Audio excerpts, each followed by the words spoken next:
All right, this is Weekend File, and join me as I welcome Dr. Anthony Chibo Christopher, whom, of course, I've told you earlier on is an economist and strategist at the Swiss Business School, Zurich, Switzerland. Dr. Christopher, you're welcome to Thank you very Weekend much, File. Peter. Thank you. Yeah, it's good to have you. Now, in terms of task ahead, what is the magnitude of the variables, at play ahead of the new governance? The magnitude is tremendous. But you know what? I'm going to take you down a line that's not often heard, because there's a very serious thing going on. There's the gap between Africa, and in this case Nigeria now, and the other developed countries is widening. All indicators show that. And it's very important that that gap not only is brought together, but it's totally eliminated.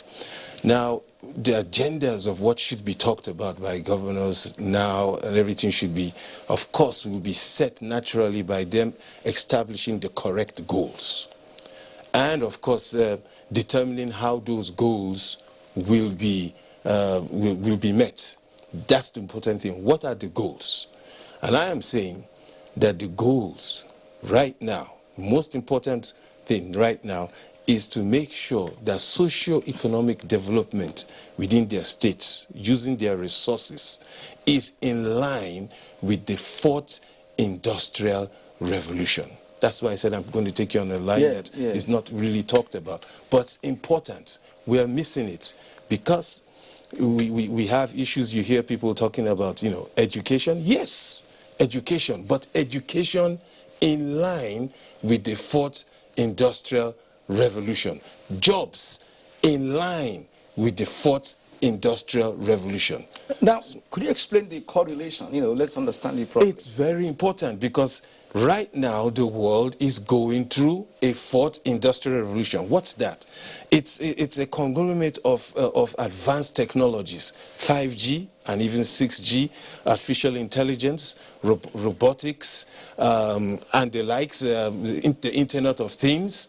It's happening, and jobs and production and life is progressing in that line. And if we're going to join, in fact, it's important to understand that predictive analytics, this is what I practice in economics, states that in the next 30 years, the definition of what a human being is, the benchmark definition of what a human being is, will change. If you're not in line with what is happening now, there will be a drastic demarcation in our species. The species of those that are enhanced by technology and those that still are not in line. So, yes, education, yes, jobs, roads, everything necessary, but I had to come here and tell you, they must be done with the focus of this fourth industrial revolution. It is dangerous if we don't. And that fourth industrial revolution is technologically driven, from what I've explained. It is technologically driven. I happen to have been privileged, to cover science and technology for a very long time. Right. And I understand that you were talking about 5, 6G. We were still trying to grapple with the 4G and are going up there. Yes. But you see, if you've listened to some of the respondents in the reports that we've just shown, you find out that people are talking about what really, concerns them directly, like taking care of civil servants, human angle issues, education, security, youth empowerment, roads, and what have you. Yeah. Now, are we going to do a leap, when we have not really established a foundation? How do we now move to that technological base when we're still grappling with some mental issues? Beautiful question. You see, the beauty about the fourth industrial revolution is I believe it's a God-sent window, to use your word, to leapfrog into the existence of the developing countries. Why do we say that? You see, what is happening right now is that we can take advantage. We can do both. We can do both. We can provide the jobs. We can provide the civil service by investing in the one and only most important resource each state has, including the federal state, which is the human resource. So invest in the human resource for them to have the skills and capacity to play and to earn in the skills of the fourth industrial revolution. Now, it's not fantasy. There is a company called Andela. Andela is an American company that is investing in our human resources, changing our human resources to human capital to earn money for themselves. And I am saying, provide the jobs for your people, for our people, by investing in them as human capital, human resources, make them now human capital, and provide these services in the 4G revolution. So what have you done? You've provided good jobs, you've provided good earnings, and you've provided economic interaction for your country in the world trade balances for you to operate in the 4G. So it can be done. What the yearnings of the people are can be done. And a good shortcut, let me call it shortcut, is provide the jobs. Provide the jobs by investing in your human resource, convert your human resource to human capital, but not just aimlessly. Target those jobs, target the skills that are needed today in the fourth industrial revolution. And all those yearnings shall be done. Now, let me bring you back home. Or at least most of them. You appear to be giving us a kind of a diasporic view of what should be done. But looking at Nigeria and our level of development, right? I'd like you to come from that aspect of our level of development, which of course is someone said we are still at a foundational level. When we're still talking about water, about education, talking about security, we're talking about environment, we're talking about cost of housing and what have you. Yes. Could you just talk to these new governors, especially the first timers, on what you are trying to explain? How can that be gotten, given the fact that already we're at a very low development is at the lowest ebb? How would you now, start moving to the level you are talking about? Yes, I've had the opportunity to talk to about 3 of them, and what I told them was, innovation is the key. There's no room now for doing it the way it was done before. Innovation is your saving grace, and what do I mean by that? The states that you are manning must be run as a business. The rules of business now should apply to your state. And not only a business, but a business that is profit-seeking. So what does that mean now? You run your state as a business to seek profit, and therefore you're seeking markets. Use your resources, like I said before. Use your resources. Invest in your human capital as your resources. Develop them to be able to earn money for your state. I repeat, develop your human resource. The first thing you can do, the easiest, it's easy to talk, but let me give a practical example. You have human resources. Develop your human resources with the skills that can earn money now for your state, but not as a development program, but as a business, a transparently run business accountable to the people. In this case, profit will be 2 things.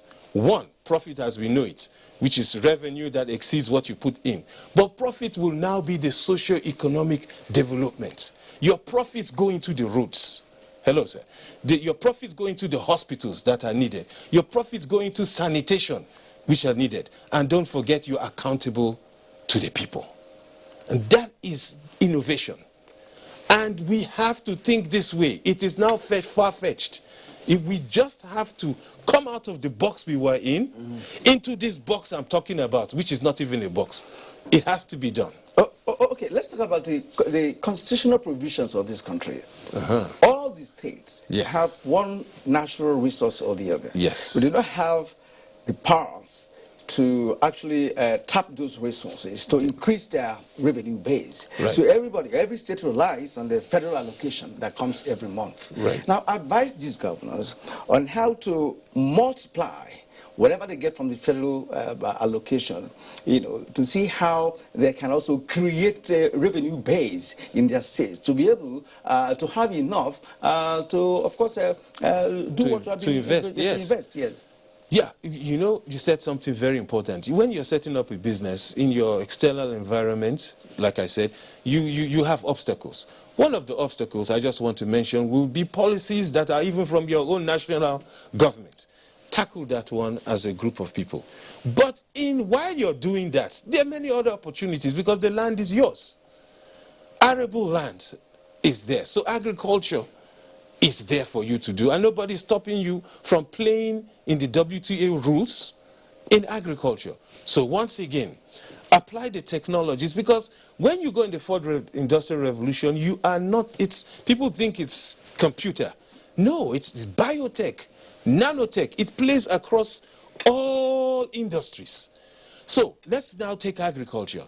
Take agriculture and make sure you are playing in the business of agriculture from the production to throughout the whole value chain. Don't just grow the raw materials and export. No. Acquire the technology to process that industrialization. Your state can industrialize with the money that it's being given. Invest in it. And while you're investing in that industrialization, watch what you're doing. You need the manpower to meet up with what I have just said. The manpower comes from your state. Invest in them. Once again, back to my first statement. Invest in them as human resources. Change them to human capital within the agricultural sector. It's massive. From those that are planting, to those that are maintaining equipment, to the marketing. You see, if you're going to produce goods, you're going to produce them to world standards. So those world standards and negotiations, there's a group of people that are specialized in that. Train a group of people provide jobs by training them to be able to go out to Switzerland, to go out to Sweden, and market what you have. They will go through hurdles. They will be looked down upon. But you see, copy the standards. Get the equipment to copy the standards, and you get that. That is, so while you're waiting for the licenses for you to operate solely your gold, take advantage of your land. We're talking about governance at the subnational level. Okay. We have the national level, which to a reasonable extent, controls the subnational level. True. Based on policies, constitutional provisions, and what have you. Right. How would they be able to, come out of, some of the constitutional setbacks that may not allow them to expand their horizon? Yes. And be able to do what you are talking about. You mentioned biotechnology or nanotechnology. Yeah. Just a few months ago, that biotech policy, about biotech law was signed into law just a few months ago. Yes, so exactly. whatever action being taken by the Minister of Science and Technology over the years have not yielded any dividend because of this setback. Yes. Now talking about nanotechnology, we have just an agency called Naseni, which is working on nanotechnology, but that's where it stops, right? There's no policy that is enlarging the coast of science and tech in Nigeria. So that's one point you have to take note of, and let us know what to do. You've said a lot of things. I want to remember all to respond to all that you have said. But let me start with the one that I'm wary of using the word restructuring, because it means another thing. But it also means what I want to say. In development of a nation, the structure, that's why I use restructuring, the structure for development in a nation actually starts from the local government. In this sense, I mean cities, towns, villages, and of course the states. And from the states, it moves up. So we have a small issue there. The issue here is that most of the policies and visions of the federal ought to be state policies. Most of the agents that are actually federal agents actually need to be different 36, is it 30, yeah, 30, 37, 36 and 32. Yeah, state agencies, state programs, and state projects.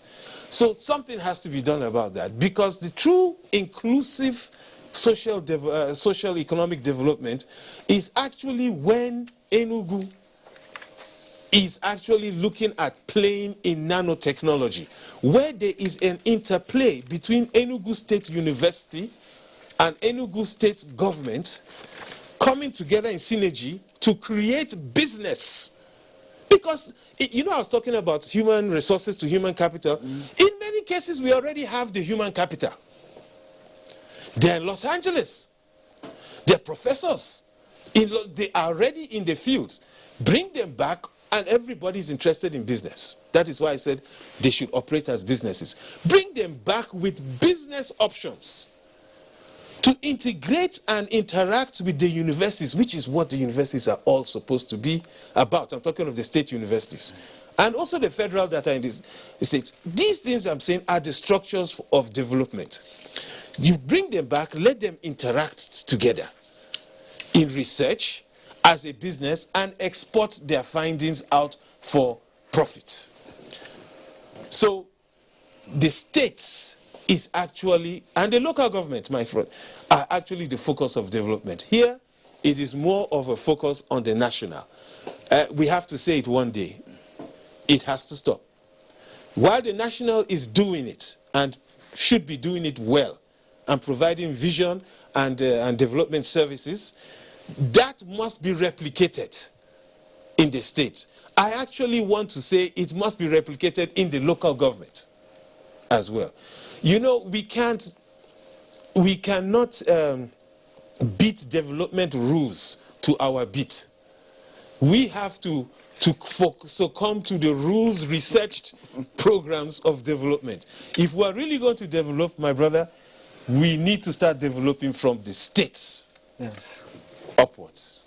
All right, and a number of experts have also on this platform said it many times, that what the nation, lacks is actually to play up our interest in science, technology, and innovation, and that's exactly the background of what you have told us this evening. And at this point, I'd like to thank you immensely for sharing your thoughts and, of course, your wealth of experience on this very subject matter.